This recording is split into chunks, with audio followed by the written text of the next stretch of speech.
Music by Mantu Manish.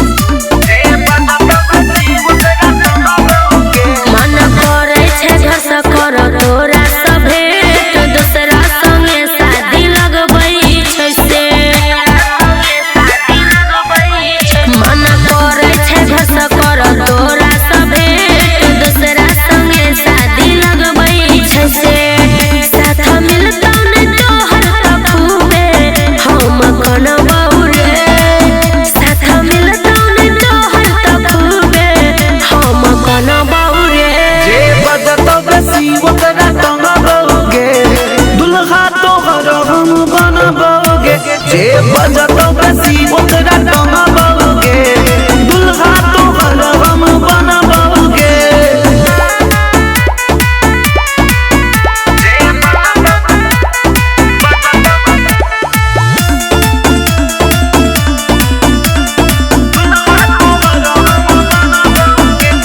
नहीं सह सकबौ दिलवा पकड़, ऐसे निकमर बहु खाई क जहरे।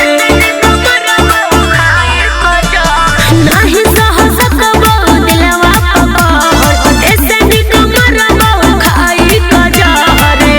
हम मिलक एबौ बारात गे, हाथ धऽ कऽ कहै छियौ माथ गे। कहिया लाजब हिया अपन घरे दिन गनबौ रे, कहिया लाजब हिया अपन घरे दिन गनबौ रे।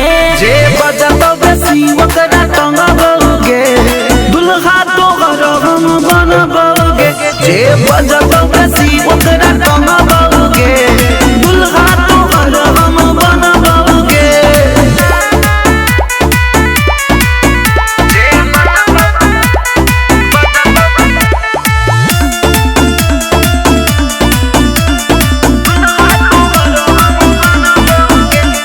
चारों तरफ छ प्यार पपहरा, हमर भाई लगौने छ घर के बहरा।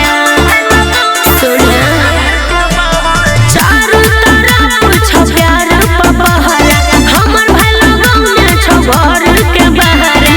टेंशन नहीं कर जान गे, तोरा खातिर दऽ देबै परान गे। संतोष सिरहानी राकेश के दिल सँ मन है गे। सुमन सोना कहै छौ दिल सँ हम मनबौ रे।